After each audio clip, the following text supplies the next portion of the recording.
어떤 분이 사과를 하나 탁 들더니 그 사과를 한 입 팍 깨물었어요. 얼마나 맛있겠어요. 달콤한. 그리고는 한 입 딱 베어 먹은 그 사과를 딱 들고는 이렇게 말합니다. 이게 뭡니까? 이것이 뭡니까? 이게 뭡니까? 질문. 거기에 모였던 사람들이 사과 쥐고 사과 한 입 빼먹고 이건 뭐냐고 물으니까 묻는 사람을 의심한 거예요.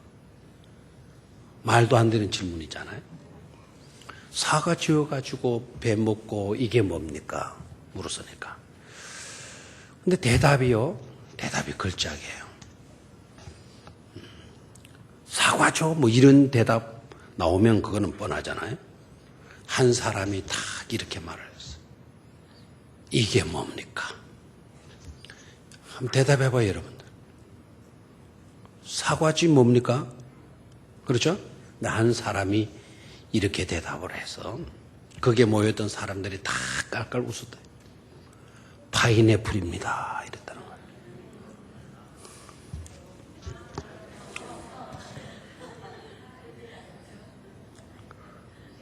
얼마나 오래 있어야 나오는지 모르겠어요. 정자는 이해하겠어요? 아직 몰라요. 양자님 하겠어요? 밥 먹었으니까. 제일 좋은 사과다.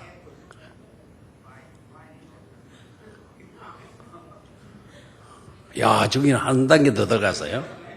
제일 좋은 사과다. 파인애플. 파인애플 있잖아요. 파인애플. 팍 깨먹으니까 파였어요. 그러니까 이게 뭡니까? 파인애플이죠. 정확하게. 사과를 뭐라 그러죠? 사과를 애플을 알았다고 막 그냥 우쭐대고 그러지 마세요. 우리 집 아이 4살인데요. 4살도 사과 이걸 들고 뭐냐 그러면 애플 다 그래요. 사과 정도 알았다고 애플 정도 알았다고 야, 나 대단한 것. 영어 실력이 대단해. 이렇게 생각하면 돼. 4살 수준, 4살 수준. 파인 뭐라고요? 애플. 또 우리 유 집사님이 외국 사우디 생활을 많이 하셔서 그래 영어를 좀 알아듣는 것 같아요. fine. 영어로 fine. 굉장한 좋은 애플. 뭐라고요? 사과. 그거 좀 좋은 이야기인데요. 파인애플. 사과를 들고 이게 뭡니까? 질문도 아닌 질문이죠. 오늘 그런 질문을, 그런 대답을 하시는 분의 그 질문에 대답을 아주 엉뚱하게 하시는 한 분을 만나게 돼요. 제자들이 예수님께 와가지고 당신의 어머니와 당신의 형제들, 동생들이 와서 당신을 찾는다. 당신을 만나고 싶어 한다. 그러니까 예수님께서 딱 대답하시기를 그러냐? 조금 기다리려고 해라. 아니면 안으로 좀 모시도록 해라. 이렇게 나와야 되는데 예수님이 뭐라고 대답을 해요? 누가 내 어머니며 누가 내 동생들이냐?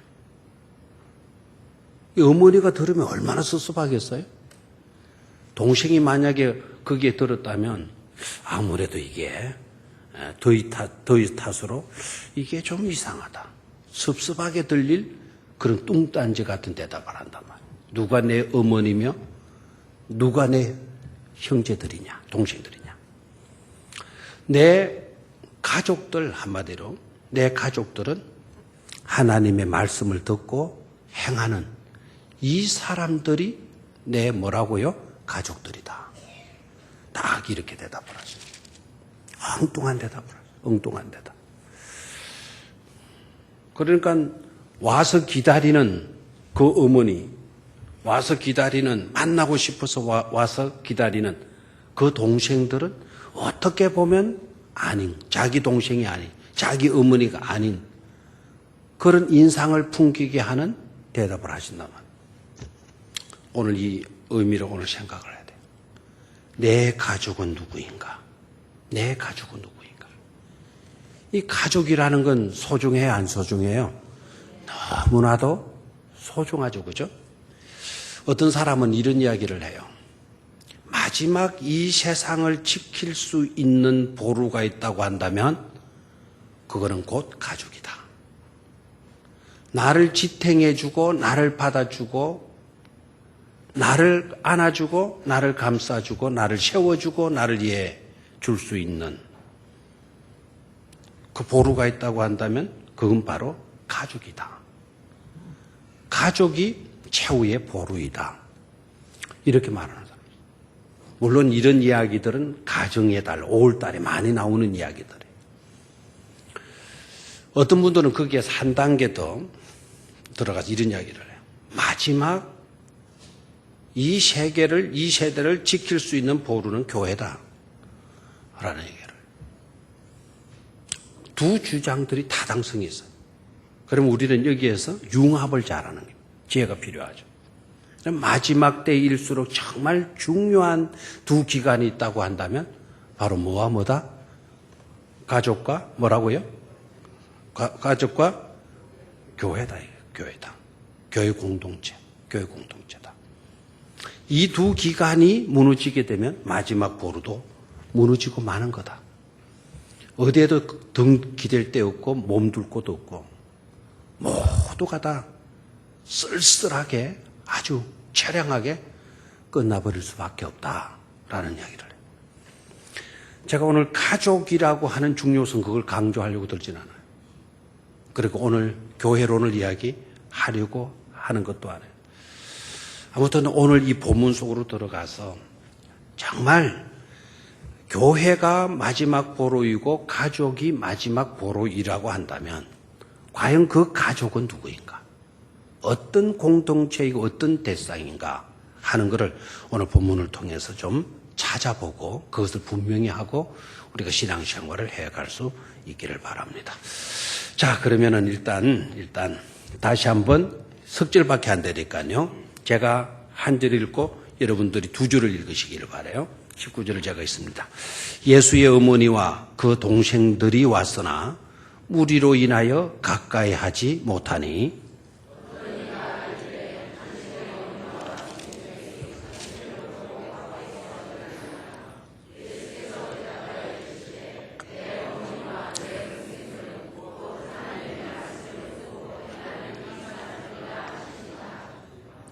아멘. 자, 예수의 어머니와 그 동생들이 왔으나 무리로 인하여 가까이 하지 못했다. 예수님을 맞이 못했다는 거죠. 만나지 못했다. 그러면 일단 우리가 알 수 있는 거는 지금 예수님의 주변에는 사람들이 많이 있었다 없었다? 많이 있었다. 제자들만 있었던 것이 아니고 많은 무리들이 모여 있었다라는 것을 알 수가 있죠. 제자들만 있었다라고 하면 제자들은 몇 명이죠? 12명. 12명 있어가지고 못 만난다. 그건 말이 안 되잖아요. 12명. 제자들뿐만 아니라 많은 무리들이 아마 그 자리에 옹집해 있었던 것 같아요. 그 무리들 때문에 어머니와 동생들이 왔지만 예수님을 만날 수가 없었다. 그러면 여기서 궁금한 게 있죠. 어머니와 동생들이 왜 왔냐? 예수님 만나러 왔다. 예수님 만나러 왔다. 예수님 보고 싶어 왔다. 근데 여기에서요, 가까이 하지 못했다라고 하는 이 말, 가까이 하지 못했다라는 이 말은 굉장한 어떤 중요한 임무가 있었다라는 거예요. 중요한 임무가 있었지만 예수님께 뭐 할 수가 없었다? 접근할 수 없었다. 그러니까 가봤더니 많은 무리들이 있어가지고는 그냥 멍하게 서 있는 그런 상태가 아니고 만나지 않으면 안 되는, 찾지 않으면 안 되는 그와 같은 중요한 어떤 임무가 있었다라는 거예요.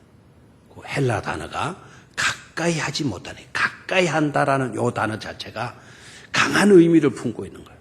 강한. 그런 굉장한 목적을 가지고 의도를 가지고 예수님을 찾아온 거예요.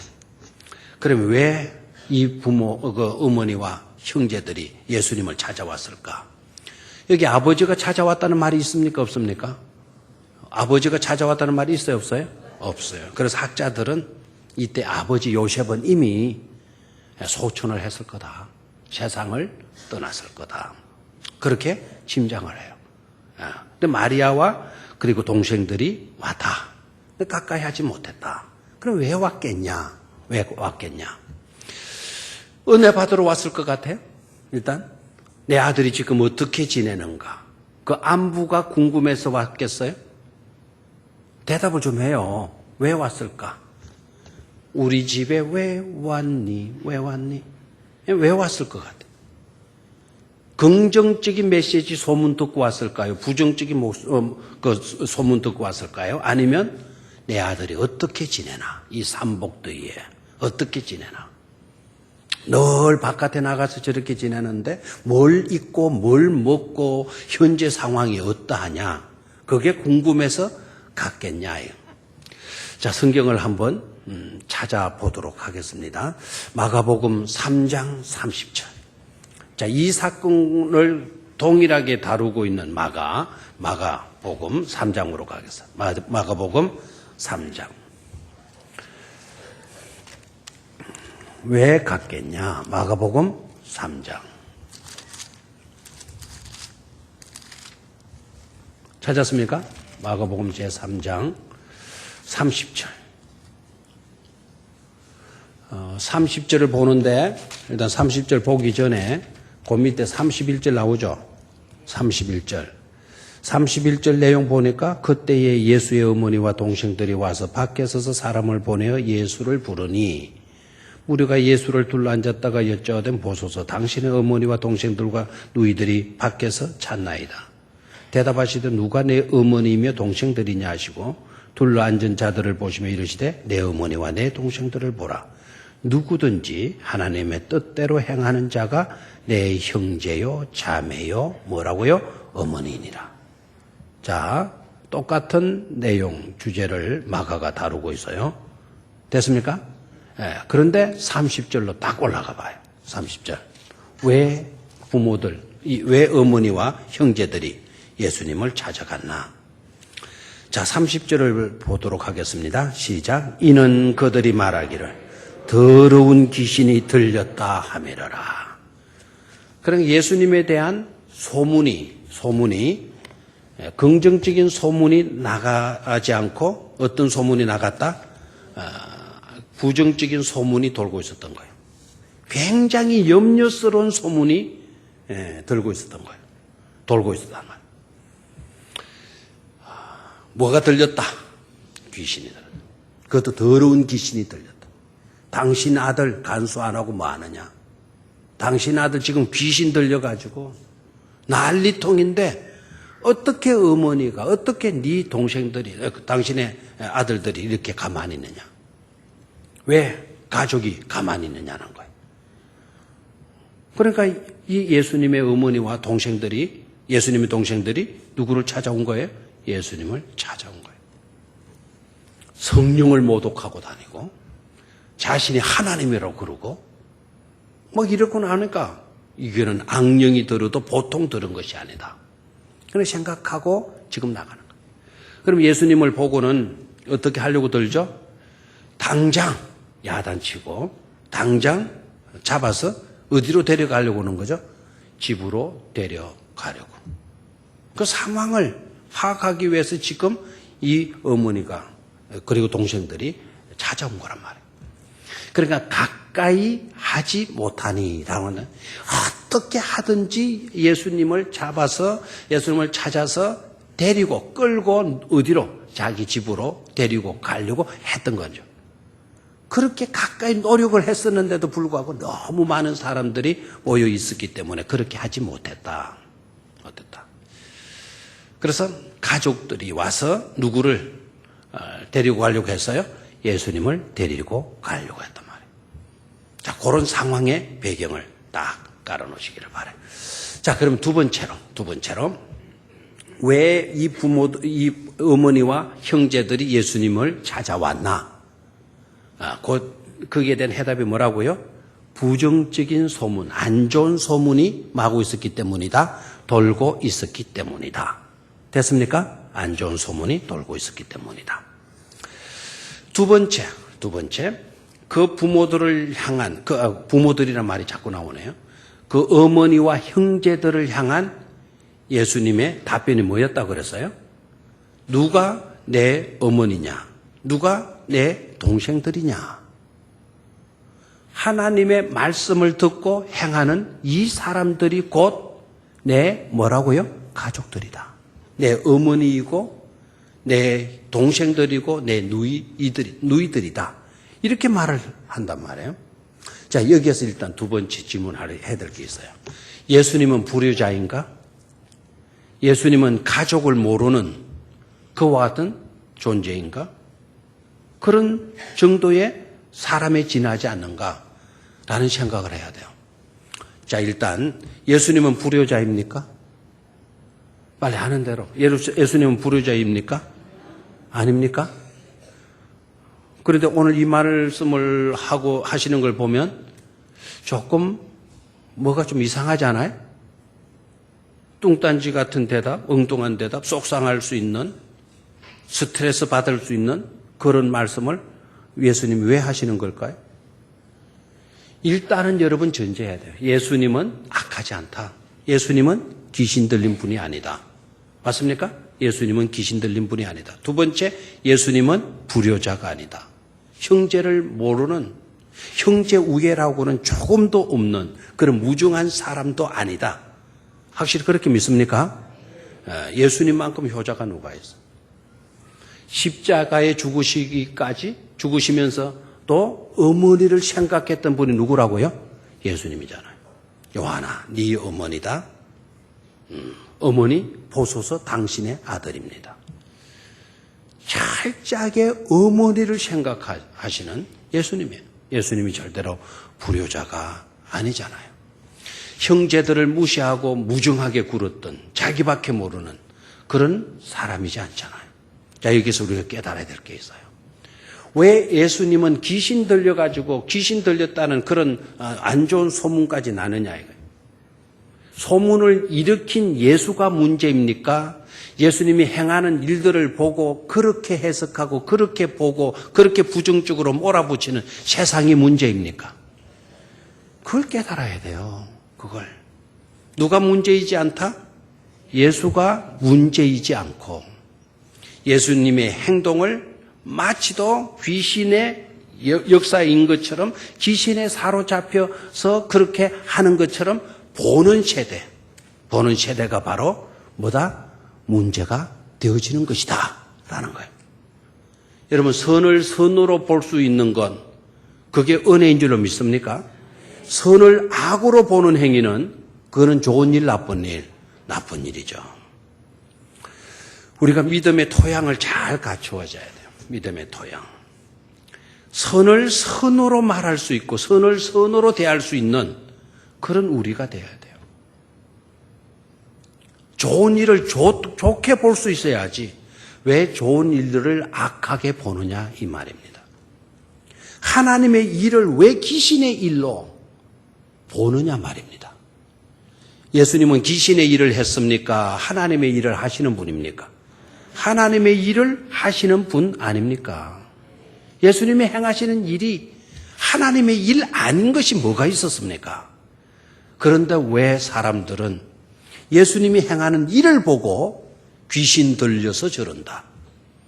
왜 귀신이 하는 일로 보느냐 이 말입니다. 예수가 문제가 아니죠?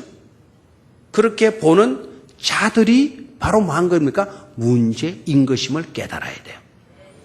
지금도 여러분 이 시대의 문제가 바로 뭐예요? 선을 행하는 사람이 없어서 문제입니까?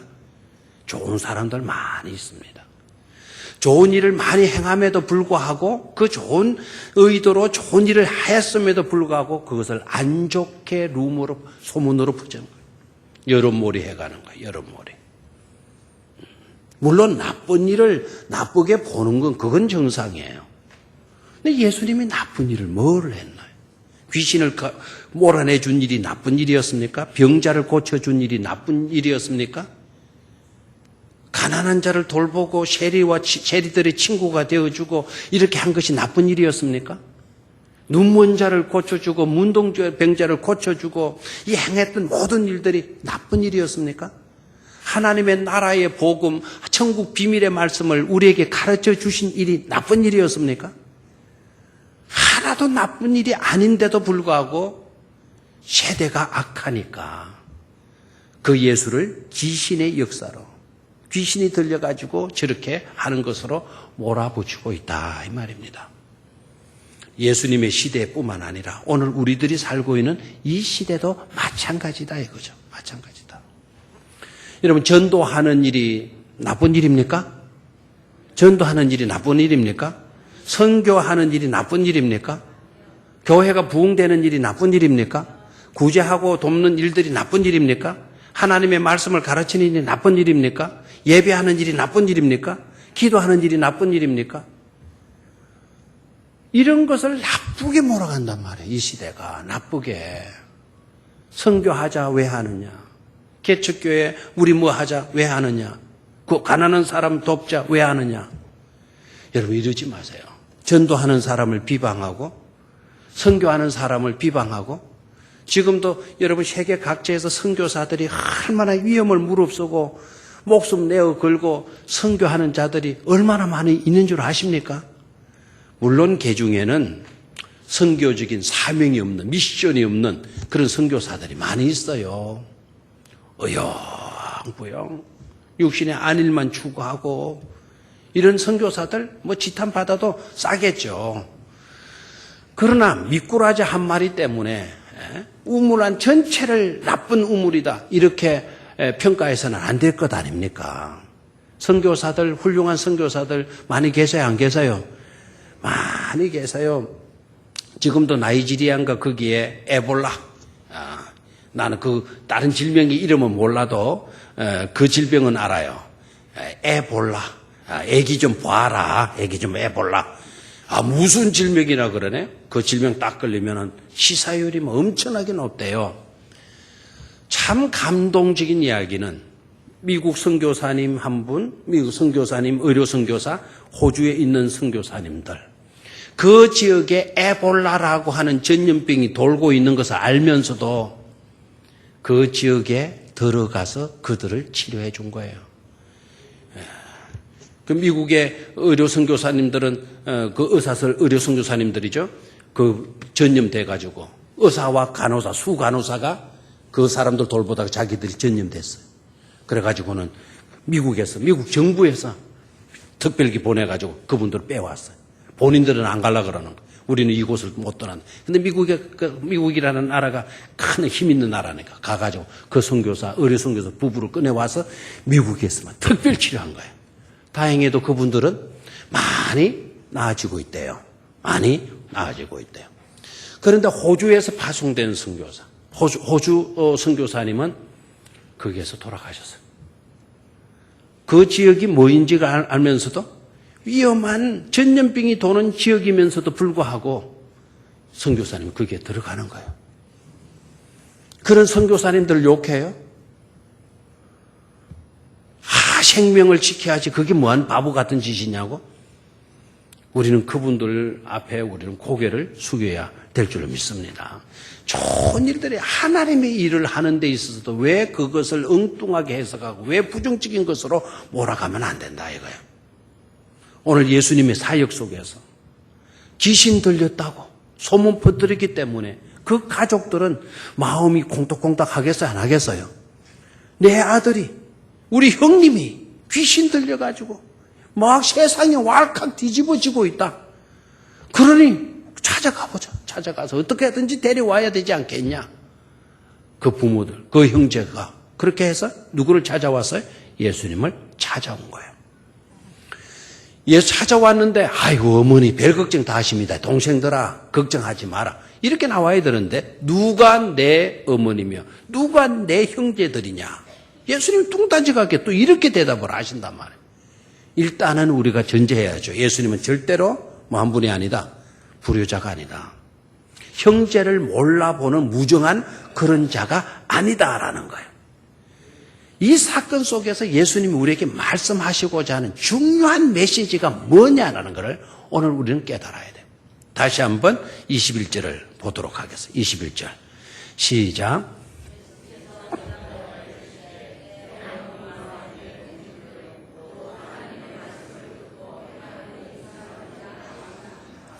자, 그렇다면 깨달아야죠.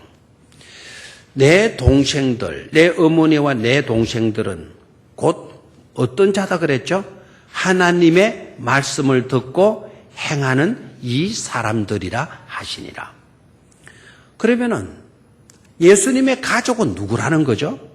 하나님의 말씀을 듣고 행하는 사람들. 다시 한번 하나님의 말씀을 듣고 행하는 사람들. 이 사람들이 곧 누구의 가족이다? 예수님의 가족이다라는 거예요. 가족 개념을 새롭게 쓰고 있는 거예요, 예수님이. 누가 내 가족이냐?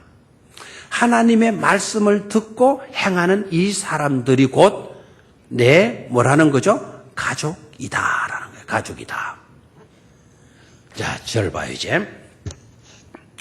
그런데 이 어머니와 형제들은 귀신 들렸다라고 하는 소문 듣고 걱정해서 왔잖아요. 맞죠? 걱정해서. 누구 데려가려고? 예수님 데려가려고.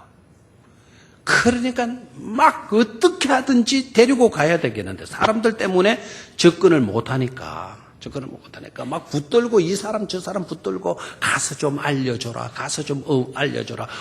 어머니가 왔다고 알려줘라. 당신 그 제자 동생들이 왔다고 가서 알려줘라. 이렇게 하는 거예요. 그러면 이 어머니와 그 동생들 예수님에 대해서 제대로 알았나요? 몰랐나요? 예수님에 대해서 제대로 알았나요? 몰랐나요? 몰랐다 이거예요. 여러분, 예수님에 대해서 가장 잘 알아야 될 사람이 누구예요? 어머니죠. 어머니. 가장 예수님에 대해서 잘 알 수 있는 분이 어머니예요. 그리고 그 가족들 아니겠어요? 그 가족들. 그런데 그 어머니도 그 동생들도 예수님에 대해서 지금 의문점을 붙이고 있는 거예요. 내 아들이 귀신 들렸어. 귀신 들렸으면 그냥 두면 안 되지. 이런 욕을 듣고 있다니. 이건 집안 망신이다. 이 집안 망신. 어떻게 하든지 빨리 데리고 가서 자기 집에서 어떻게 해야 되겠다. 뭐 이렇게 해가지고 데리러 온 거예요. 예수님을 데리러. 이렇게 해서 우리가 깨달아야 합니다. 가족이라고 해서 우리를 잘 아느냐. 나를 낳은 어머니라고 해서 나를 잘 아느냐. 100% 나를 알 수 있냐. 내 동생들이라고 해서 함께 어릴 때 뒹굴고 소꿉장난하고 장난치고 물장구 치고 놀던 내 동생들이라고 해서 형님을 잘 알 수 있냐 이게. 그게 아니다는 거예요. 물론 육에 관계된 거는 잘 알 수 있을 거예요. 하나님의 나라의 진리에 대한 것은 그렇지 않다. 하나님의 나라의 진리. 하나님의 나라의 진리는 어떤 자가 그 진리를 알 수 있냐, 깨달을 수 있냐. 하나님의 은혜가 있는 자라야만이 하나님의 나라의 진리를 깨달을 수 있다라는 사실이죠. 어머니라고 잘 아는 게 아니다. 아버지라고 잘 알 수 있는 게 아니다. 함께 뒹굴었던 형제들이라고 잘 알 수 있는 것이 아니다. 하나님의 나라의 진리는 오로지 하나님께로부터 뭘 입은 자, 은혜 입은 자들만이 알 수가 있다라는 거예요. 깨달을 수가 있다. 아멘입니까? 네. 여러분 보십시오. 마리아는 잉태되어질 때부터 예수님에 대해서 알아요, 몰라요? 예수님을 잉태하는 순간부터 마리아야, 네가 잉태할 거다. 네가 잉태한 거는 사람의 방법으로가 아니고 뭐다? 성령으로 말미암았느니라. 나는 총각을 모르는데요. 나는 남자를 모르는데요. 내가 어떻게 잉태를 합니까? 그랬을 때 천사가 하나님의 사자가 딱 해답을 주었잖아요. 그러면 누구보다도 예수님을 잘 알아야 할 사람이 누구이다? 마리아잖아요. 마리아. 아버지보다도 누구입니까? 마리아잖아요. 마리아는 그 하나님의 약속을 받았어요. 그리고 자기가 실제적인 체험을 했어요. 성령으로 잉태했어요. 그리고 낳았어요. 길렀어요. 30년이 지났어요. 깨달아야 돼요. 어저께 약속을 받았다고 해서, 어저께 내가 은혜에 비해서 충만하다고 해서 오늘도 충만할 수 있을 것처럼 생각해서는 안 된다라는 거예요. 언제나 충만할 수 있는 것처럼 생각하지 말아라 이거예요. 어저께 내가 잘 믿었다고 10년 뒤에도 잘 믿을 수 있을 것처럼 우리는 뭐 해서는 안 된다? 생각해서는 안 된다. 매 순간마다 우리는 하나님의 말씀에 사로잡혀야 되고 하나님의 은혜에 사로잡혀야 된다는 사실을 깨닫기를 축원합니다. 언제나 하나님의 은혜에 사로잡혀야 돼. 하나님의 말씀, 하나님의 언약 붙드는 믿음에서 우리가 느슨해지게 되면 마리아처럼 오늘 이 형제들처럼 문제가 될 수가 있다라는 거예요. 됐습니까? 자, 그 다음에 두 번째. 크게 두 번째. 21절 예수께서 대답하여 이르시되 내 어머니와 내 동생들은 곧 하나님의 말씀을 듣고 행하는 이 사람들이라 하시니라. 자, 요 구절을만 딱 봐서는 안 돼요. 이 구절을 보면서 연관지어야 할 구절이 있어요. 그게 바로 어디에 있냐? 15절에 15절. 15절 찾았습니까? 씨 뿌리는 자 비유와 이 본문은 같은 맥락으로 이어서 놓고 봐야 돼요. 자, 씨 뿌리는 비유. 15절 같이 봅니다. 시작. 좋은 땅에 있다는 것은 착하고 좋은 마음으로 말씀을 듣고 지켜 인내로 결실하는 자니라. 자, 15절과 21절은요, 일맥상통하는 구절이다 생각해야 돼요. 일맥상통하는 구절이다. 됐습니까? 그러니까 좋은 땅에 있다라는 거는, 좋은 땅에 씨가 뿌려졌다라는 거는 착하고 좋은 마음으로 말씀을 듣고 지키어 인내로 뭐를 맺는 자이다? 열매를 맺는 자이다. 자, 21절을 보면 누가 내 어머니냐, 누가 내 동생이냐, 하나님의 말씀을 듣고 행하는 이 사람들이다. 이 사람들이다. 곧 좋은 땅에 뿌려진 씨앗처럼 곧 인내로 그 열매를 뭐 해가는 사람이죠? 맺어가는 사람. 말씀을 듣고 지키는 그 사람. 그 사람이 곧 뭐다? 좋은 열매다. 그러니까 같은 맥락으로 잊고 있는 것임을, 이어놓고 있는 것임을 깨달아야 돼요. 자, 그러면 씨 뿌리는 비유로 가서 다시 말씀을 나누어야 되겠죠. 씨 뿌리는 비유, 지난번에 우리가 생각을 했잖아요. 그죠? 수요일 저녁에 씨 뿌리는 비유. 수요일 저녁에 했나요? 주일 저녁에 했나요? 하여튼 주일 저녁인지 수요일 저녁인지 몰라도 돼요. 수요일이면 어떻고 주일 저녁이면 어떻게. 아무튼 이 말씀으로 설교했다는 것만 아시면 돼요. 알겠어요? 수요일 저녁에 한 걸 주일 저녁에 했다고 그 사람 지옥 갈 거 아닙니다. 주일 저녁에 한 걸 수요일 저녁에 했다고 해서 지옥 간 거는 것도 아닙니다. 알겠죠? 중요한 거는 비유의 말씀을 강의를 했었어요. 그죠? 자, 그러면 비유의 말씀으로 가서. 씨 뿌리는 비유 했으니까 오늘 그 했던 이야기는 제가 하지 않겠고요. 씨 뿌리는 비유에서 특징 두 가지를 생각할 수 있어요. 씨 뿌리는 비유의 특징 두 가지. 하나는 씨 뿌리는 사람에게서 나타나는 특징. 하나는 그 씨가 떨어진 장소에 대한 특징. 그 두 가지를 생각해야 돼요. 씨 뿌리는 자에게서 나타나는 특징은 뭐냐? 씨 뿌리는 자에게서 나타나는 특징이 뭐냐? 저를 봐요. 이 사람이 뭐를 뿌려요? 씨를 뿌리죠. 씨를 뿌리는데 들은 어디에 뿌려졌다? 길가에 뿌려졌고 들은 돌짝밭에 뿌려졌고 들은 가시밭길에 뿌려졌고 들은 옥토에 떨어졌다. 씨 뿌리는 자의 특징이 뭐냐예요. 특징. 뭐 씨를 뿌려도 왜 그 모양으로 씨를 뿌려? 제대로 좀 뿌리지. 신경 써서 좀 잘 뿌리지. 조심해서 뿌리지. 왜 씨를 뿌리는 모양이 그 모양이야? 여러분, 그 모양이야 라고 나무랄 수는 있어도 이 사람이 씨를 뿌리면서 길가에나 돌짝밭이나 가시밭이나 이런 데 씨를 뿌렸을지라도 다른 씨를 뿌리지 않았다는 점에, 그런 씨를 뿌리지 않았다? 다른 씨를 뿌리지는 않았다라는 거예요. 다시 한번, 이 사람이 씨는 이것저것 떨어지도록 그런 씨를 뿌렸지만 다른 씨를 뿌렸다 뿌리지 않았다? 다른 씨를 뿌리지 않았다 이 말입니다. 돌짝밭이라고 다른 씨 뿌리고 잎씨 뿌리고 길가라고 해서 저 씨 뿌리고 가시밭길에도 이씨 뿌리고 뭐 옥토라고 해서 이런 씨 뿌리고 그러지 않았다 이게. 씨는 이곳저곳에서 뿌려졌을지라도 다른 씨를 뿌린 것이 아니고 같은 동일한 씨를 뿌렸다라는 거예요. 이게 뭐라고요? 첫 번째 특징. 두 번째, 떨어진 장소의 특징. 떨어진 장소의 특징.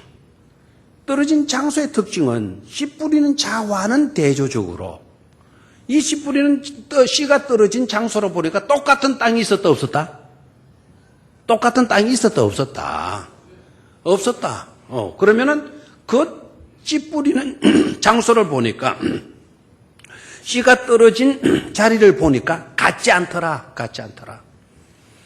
어떤 씨는 길가, 어떤 씨는 돌짝밭, 어떤 씨는 가시밭, 어떤 씨는 어디다? 옥토밭. 좋은 땅. 그러니까 그 씨가 떨어진 장소를 보니까 같지 않더라. 씨 뿌리는 자의 입장에서 보니까 이곳저곳에 떨어질지언정 다른 씨를 뿌리지 않았다. 씨는 같았다.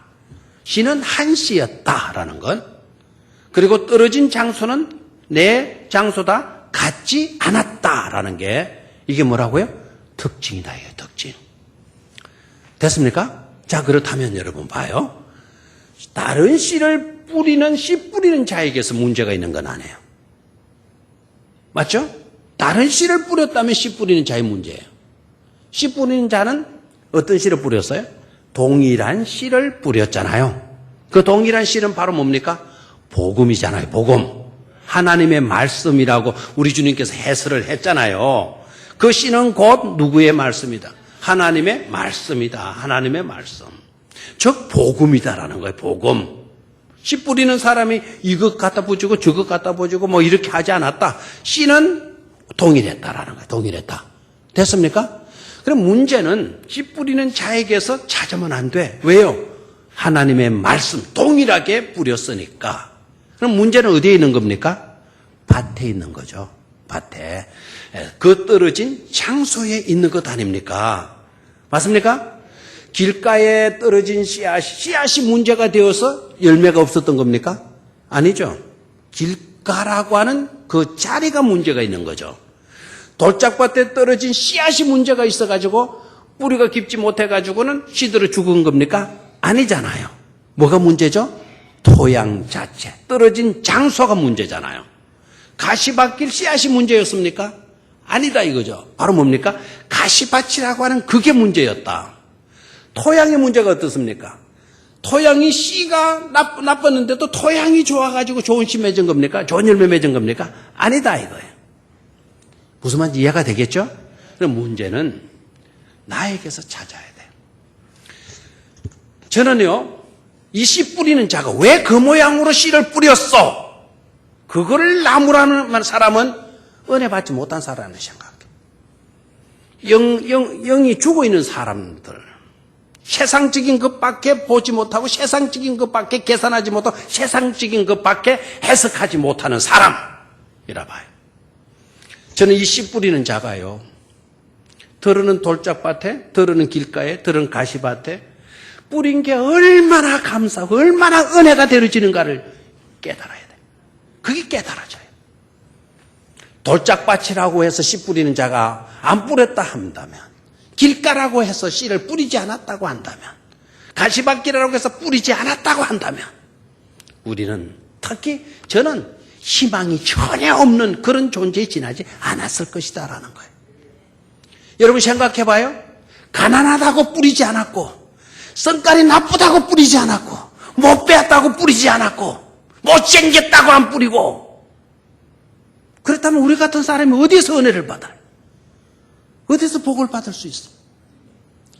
젊었건 늙었건 가난하건 부유하건 배웠건 못 배웠건 간에 똑같은 하나님의 복음의 말씀, 그걸 우리에게 선포해 주시고 우리에게 그 씨앗을 뿌려주시는 이거는 곧 놀라운 하나님의 무한한 은혜의 표현이고 그 은혜가 우리에게 주어진 사건인 줄로 믿습니다. 얼마나 감사해. 얼마나 감사해. 그런데 문제는 우리는 남 탓으로 돌리는 거죠. 씨앗 탓으로 돌리고요. 씨 뿌리는 사람으로 탓을 돌리는 경우가 많죠. 근데 오늘 이 말씀을 들으면 나는 누구냐? 내 가족이 과연 누구냐? 그 질문을 던져봐야 돼요. 나는 누구냐? 나는 누구냐? 그 복음의 씨앗이 떨어지고 있는 내 마음 밭은 어떤 상태인가? 내 밭은 지금 어떤 조건과 어떤 상태, 어떤 상황에 놓여 있는가를 물어봐야 된다는 말. 내 밭이 돌짝밭이면서 씨앗을 나무라나요? 내 밭이 길가이면서 씨앗을 찌뿌리는 사람을 원망하나요? 내 밭이 가시밭 뛰고 있으면서 그 복음을 값없이 우리에게 뿌려주는 그 농부를 우리는 욕하나요? 이게 바로 문제다요. 그래서 복음에 어떤 하나님이 계시느냐 계시지 않느냐, 말씀이 살아있냐 살아있지 못하느냐, 그걸 우리는 논할 것이 아니라 내가 누구인가, 내 마음밭이 어떤 상태인가를 묻는 것이 더 중요한 일인 줄로 믿습니다. 이렇게 나면 이제 두 가지 케이스를 보게 돼요. 하나는 뭔가 하니까 나는 어떤 자이냐, 말씀을 받는 나는 누구인가, 나를 점검해 보면서요, 항상 두 가지 반응을 이렇게 해요. 그래, 맞아, 내가 문제야, 내가 문제야, 다 내 잘못이고 다 내 탓이야, 내 탓이야, 이렇게 나오는 케이스가 있어요. 자, 어떤 케이스냐?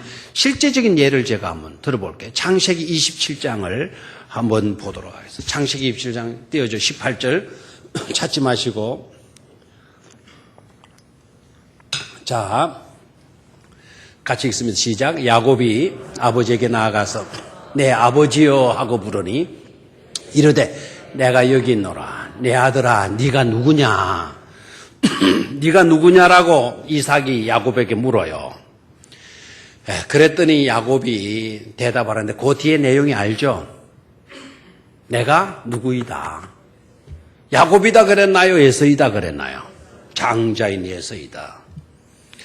중요한 거는요, 네가 누구냐라고 물었어요. 네가 누구냐?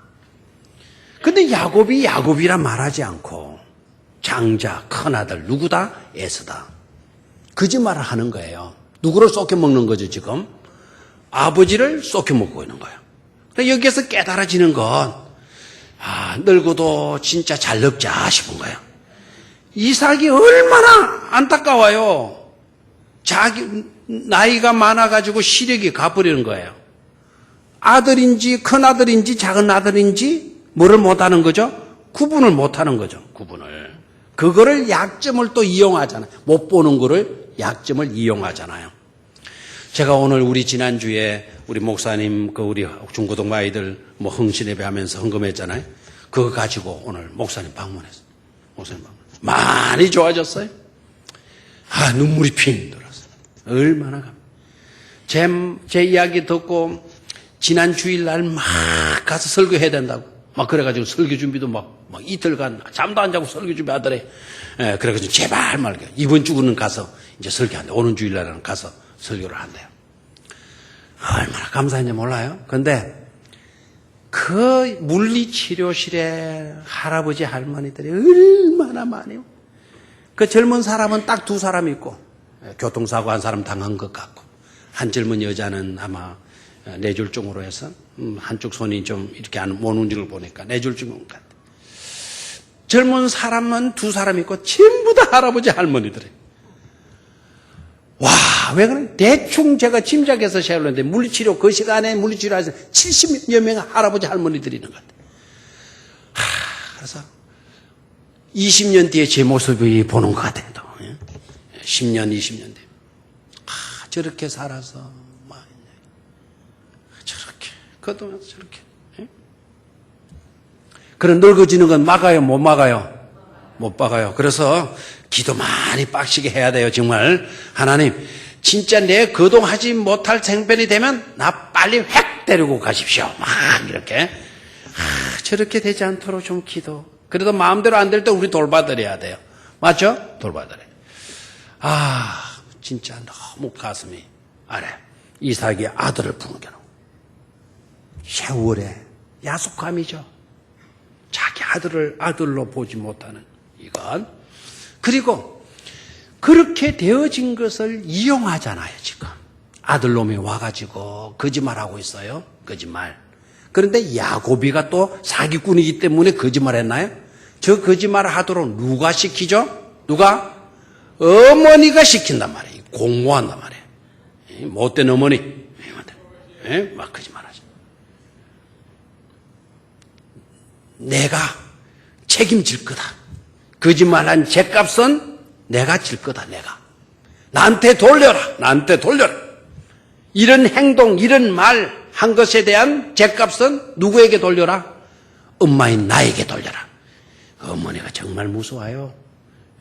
자식에게 떨어질 저주를 자기에게 돌려라. 내가 저주 받겠다. 그러나 너는 이렇게 해서 어떻게 하든지 뭘 가르쳐라. 아버지의 장자권의 축복을 네가 마도록 해라. 받도록 해라. 이렇게 시킨 사람이 누구죠? 어머니예요. 저를 봐요. 자, 이 리브가가 임신을 했어요. 리브가가. 이삭도 얘기를 한참 동안 못 낳았습니다. 아버지 아브라함도 한참 동안 못 낳고 이삭도 한참 동안 아기 못 낳다가 드디어 아기를 딱 뺐어요. 무슨 태를 뺐어요? 무슨 태? 항상 대답하기 좋으라고 무슨 태를 뺐어요? 그럼 쌍태지 뭐야. 그냥 아기를 못 뺐어요 가면은 야곱 이렇게 하면 나올까봐 참 대답을 주고 무슨 태를 뺐어요? 쌍태. 쌍둥이를 뺐단 말이에요. 쌍둥이 딱 뺄 때 하나님께서 리브가에게 말해줬나요? 안 해줬나요? 큰 아들이 큰 자가 작은 자를 말이라 섬기리라. 약속 붙들었으면 되잖아요. 굳이 인간적인 방법을 쓸 필요가 있어요? 없어요? 없죠. 오늘 나왔던 예수님의 육신의 어머니 마리아나 그 조상으로 거슬러 올라가서 야곱의 어머니 누구나 리브가나 다를 바가 있어요? 없어요? 없어요. 약속 붙들지 못해요. 약속 주셨지만 계시 주셨지만 그거 붙들지 못해요. 흔들리는 거예요. 흔들려. 그리고 인간적인 방법으로 하나님의 계시를 이루어 드리려고 노력들을 하고 있는 거예요. 그러니까 거짓말 시키는 거죠. 저를 봐요. 리브가라는 이름 좋아요, 안 좋아요? 이름 예쁘죠? 리브가라고 하는 이름이 여러분 보십시오. 그렇게 하는 것을 하나님이 좋아하시느냐 좋아하시지 않느냐를 여러분 깨달으면 돼요. 용하게도, 용하다는 말이 성서적인 말이 아닌데 정말 재미있고 신기한 거는 뭐냐면 그 순간부터 리브가의 이름은 성경에서 나타나지 않는다는 사실. 그 순간부터 나에게로 돌려라. 인간적인 술수를 앞세웠을 때 그 사건이 있고 난 뒤부터는 성경에 리브가라고 하는 이름이 더 이상 등장을 하지 않게 되게 돼요. 그건 누구의 뜻이 아니죠? 하나님의 뜻이 아닌 것을 볼 수가 있죠. 내 탓으로 돌려라. 여러분 가론 유다는 빌라도도 크게 실수한 게 바로 뭐죠? 빌라도가 너 이 사람 무죄다라고 난 그러니까 백성들이 막 어성치고 나왔죠. 그러니까 빌라도가 두려운 나머지 그러면 이 사람의 피에 대해서는 어떻게 할 거냐라고 물었죠. 그랬더니 군중들이 뭐라 그래요? 이 사람의 피값에 대한 것은 누가 지겠다? 우리만 자기들만 지겠다는 게 아니었어요. 우리 자손들이 지겠다 그런 거예요. 그럼 중동이 지금 피해 역사가 계속 되어지는 것은 그때 그 말이었다. 그 무리들이 곧 누구의 후손들이냐? 리브가의 후손들이라 이 말이에요. 너에 대한 거짓말한 죗값은 누가 지겠다? 이 어머니 내가 다 지겠다. 내게 돌려라. 2000년 뒤에 예수님 시대 때 2000년으로 거슬러 올라가서 예수님 때 이 빌라도가 이 사람의 피에 대해서는 어떻게 할 거냐라고 물어요. 이스라엘 백성들이 뭐라 그래요? 예수의 피에 대해서는 그 대가를 누구와? 우리와 우리 후손들이 뭐 하겠다? 치르겠다. 누구의 후예라서 그래요? 리브가의 피를 물려받은 거죠. 얘가 되겠습니까? 그러니까 우리가 함부로 그런 이야기들 해서는 안 되는 거죠. 또 하나의 케이스는 요게 문제예요. 내 탓으로 절대로 안 돌립니다. 남 탓이에요. 이 밭들의 특징이요. 내 밭이지만 새 밭들의 특징은 전부 다 씨 뿌리는 자에 대한 원망이죠. 내 탓. 여러분 보십시오. 이 문제가 여러분들에게 나타나게 되어졌을 때 여러분 어떻게 나와요? 우리 교회가 어때서, 우리 구역이 어때서, 우리 기관이 이래서 이렇게 나오잖아요. 아무개 집사 때문에 내가 이래. 아무개 집사 때문에 내가 이래. 집사 탓으로 돌리잖아요. 집사 탓으로. 나를 점검해 보지 못하고. 그래서 깨달아야 됩니다. 점검해 본 나머지 내 탓이요. 내가 그 죗값을 치르겠소. 나에게 그것을 돌리시오. 라고 하는 것도 바로 뭐라고요? 문제이고요. 그렇죠? 남의 탓으로 돌리는 것도 이건 바로 뭐다? 문제이다라는 거예요. 그러면 그것을 극복할 수 있는 유일한 해답이 바로 뭐냐? 오늘 결론이에요. 15절로 다시 올라가요. 15절. 찾았습니까? 좋은 땅에 있다는 것은 착하고 좋은 마음으로 말씀을 듣고, 자, 거기까지. 좋은 땅에 떨어졌다는 것은 뭐냐? 옥토밭에 떨어져야 되는데 남의 탓으로 돌려도 안 되고 내 탓으로 돌려서도 안 되고, 좋은 땅에 떨어졌다는 것은 어떤 것이냐라는 것을 이제 결론을 지어야 돼요. 어떤 마음으로 착하고 어떤 마음, 좋은 마음으로 말씀을 마고 듣고. 저를 봐요. 그러면 해답이 나오잖아요. 여러분 오늘 말씀도 들을 때 어떤 자세로 들으라고요? 착한 마음을 가지고 들으라는 거예요. 좋은 마음을 가지고 들으라는 겁니다. 하나님의 말씀을 들을 때 빼딱하게 듣는 거죠. 항상 빼딱하게, 엉뚱하게 받는 거예요. 좋게 받는 게 아니고 나쁘게 받는 거예요. 나쁘게. 저것은 나를 치는 거다. 뭐를 빗대어서 하는 이야기다. 자꾸 이런 생각으로 말을 받는 거예요. 좋은 말씀으로, 착한 마음으로 이렇게 말씀을 받으라고 가는, 그렇게 받지 못하는 거예요.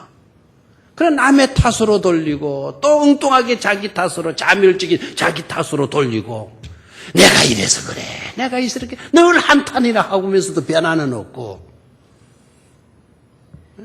다시 한번, 좋은 땅에 있다는 것은 어떻게 하는 거죠라고요? 착하고 좋은 마음으로 어떻게 하라? 말씀을 듣고, 그 다음에 어떻게 하라 그랬죠? 지키어. 말씀을 듣고 지키어. 그 다음에 인내로 결실하는 자니라 그랬어요. 여기 지킨다라고 하는 이 말, 자, 지킨다라고 하는 이 말 21절로 가요. 21절. 지킨다. 찾았습니까? 21절. 찾았죠? 자, 같이 읽습니다. 시작. 예수께서 대답하여 이르시되,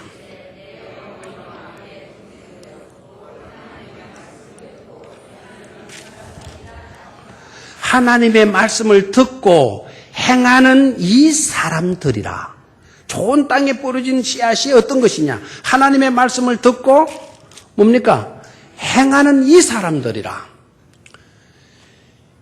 영어 성경으로는 어떻게 되냐? Put it into practice.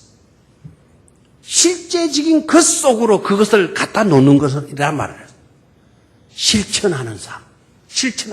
말씀을 듣고 실천하는 사람들이 곧 누구이다? 내 가족들이다. 라는 거예요. 가족들이라고 해서 나를 지켜주는 것이 아니다. 착한 마음으로, 그리고 좋은 마음으로 말씀을 듣고 그 말씀대로 지키려고, 살려고 애쓰는 사람들. 이게 쉬워요, 어려워요? 어려우니까 요구되는 게 뭘까요? 인내죠, 인내해서 지켜나가면, 살아가면 그 삶에는 반드시 뭐가 맺혀진다? 열매가 맺혀진다라는 거다. 그 사람이 좋은 신자냐, 좋지 못한 신자이냐는 거는 뭐를 보면 안다? 열매를 보면 아는 거예요. 열매를 보면. 말하는 걸 보면 아는 게 아니에요. 뭐를 보면 안다? 열매를 보면 안다. 열매를 보면. 아멘입니까? 우리들의 나타나고 있는 열매가 어떤 것인가? 내 신앙의 행위에 나타나고 있는 열매가 뭔가를 볼 수 있어야 돼요. 기도하는 모습으로 나타나는 거 열매예요. 전도하는 그 모습으로 나타나는 거 열매입니다. 봉사하는 모습으로 나타나는 거 열매입니다. 물질로 참여하고 11조하고 감상금하고 성경금 드리는 것들이 다 뭐로 나타나는 겁니까? 열매로 나타나는 겁니다. 열매로. 11조도 제대로 안 한다. 열매가 없다. 좋은 믿음의 사람이다. 아무리 말을 거창하게 아름답게 차려입고 다녀도 그 사람은 좋은 나무가 아닙니다. 좋은 열매가 아닙니다. 우리 분명히 깨달아야 돼요. 그 사람이 나를 지켜줄 내 가족이냐? 아니다라는 거예요. 여러분 가족이면 다 지켜주는 줄 알아요? 여러분 가족의 문제를 한번 볼까요? 갈라디아서를 한번 가보죠. 갈라디아서 1장 16절. 마지막 때 누가 우리에게 원수가 되어지느냐? 한번 보죠. 자 16절 시작. 그의 아들을 이방에 전하기 위하여 그를 내 속에 나타나시기를 기뻐하였을 때에 내가 곧 혈육과 뭐하지 않았다. 의논하지 않았다. 혈육과 의논하지 않았다는 말은 내 가족이나 내 친척과 뭐하지 않았다. 의논하지 않았다. 왜요? 혈육이면 가족이면 친척이면 해야죠. 가족들과 해야죠. 가족들이라고 해서 다 가족이 아니다. 친척들이라고 해서 다 친척들이 아니다라는 거예요. 마지막 때가 되면 어떤 일이는 요한복음 1장 13절 봐요. 요한복음 1장 13절. 자 시작. 이는 혈통으로나 육정으로나 사람의 뜻으로 나지 아니하고 오직 하나님께로부터 난 자들이니라. 혈통으로를 통해서 육정 가지고 하나님의 뜻을 아느냐? 그런 것도 아니다. 그런 것도 아니다. 그러면 어떤 자이냐? 하나님께로부터 난 자들이다. 혈통 가졌다고 가족이고 육정으로 우리가 같이 사니까 뭐 가족이고 친척이고 그렇게 생각하지 말아라. 하나님께로부터 난 자들이어야 된다. 하나님께로부터 난 자들이 누구냐? 성령으로 거듭난 자들이다. 성령으로 거듭난 자들이 누구냐? 하나님의 말씀을 착한 마음으로 듣고 그것을 지키고 인내로 뭘 맺어가는 사람이다. 열매를 맺어가는 사람들이다. 아멘입니까? 예수님께서 다른 성경 구절에 이렇게 말씀하죠. 마지막 때가 되면 내 원수가 누구인 줄 아느냐? 저 이방 나라 사람인 줄 아느냐? 아니다. 너와 함께 사는 네 가족이 네 형제가 바로 너의 원수가 되어질 것이다라고 이야기를. 여러분 예수 믿기가 쉬워요, 어려워요? 여러분 예수 믿기 시작해서 지금이야 많이 달라졌지만 옛날에는 여러분 예수 믿을 때 제일 반대자 핍박자가 누구였습니까? 다 부모들 아니었어요? 부모들. 형제들 아니었어요? 예수님께서 아브라함을 부를 때 하나님이 아브라함을 부르실 때도 그러고 예수님이 제자들을 부르실 때도 그러고 뭐라 그랬나요? 가족들, 육신의 가족들에 매여 있는 자들. 죽은 자는 죽은 자로 장사하도록 해라. 너는 본토 친정 네 아비 집을 떠나 내가 너에게 지시하는 곳으로 가라. 제자들을 예수님께서 칭찬하시면서 너희들 잘했다. 너희들은 너의 부모를 버렸고 네 형제를 버렸고 너의 모든 땅들을 다 전토들을 다 버리고 나를 따르지 않았느냐. 하나님의 나라에 갑절의 축복이 너희들에게 있을 것이다라고 말씀을 해 주었죠. 왜 부모를 버리는 것을 그렇게 예수님은 칭찬하셨나요? 왜 친척들을 버리고 떠난 것을 왜 그렇게 상급받는 일들로 생각했나요? 그 부모들이 곧 그 주님을 따르는 일들의 핍박자이고 반대자였잖아요. 내 가족이라고 해서 무조건 나를 지켜줄 수 있는 것이다. 우리 친척이기 때문에 나를 세워줄 것이다. 그렇게 믿지 마세요. 진정한 우리의 가족은 하나님의 말씀을 착한 마음으로 듣고 좋은 마음으로 듣고 그 말씀대로 살려고 애쓰는 가운데서 뭐를 맺어가는 사람들, 열매를 맺어가는 사람들임을 깨닫기를 축원합니다. 그런 가족 공동체를 이루는 우리 백령교회가 되어질 수 있기를 주의 이름으로 축원합니다. 하나님 아버지,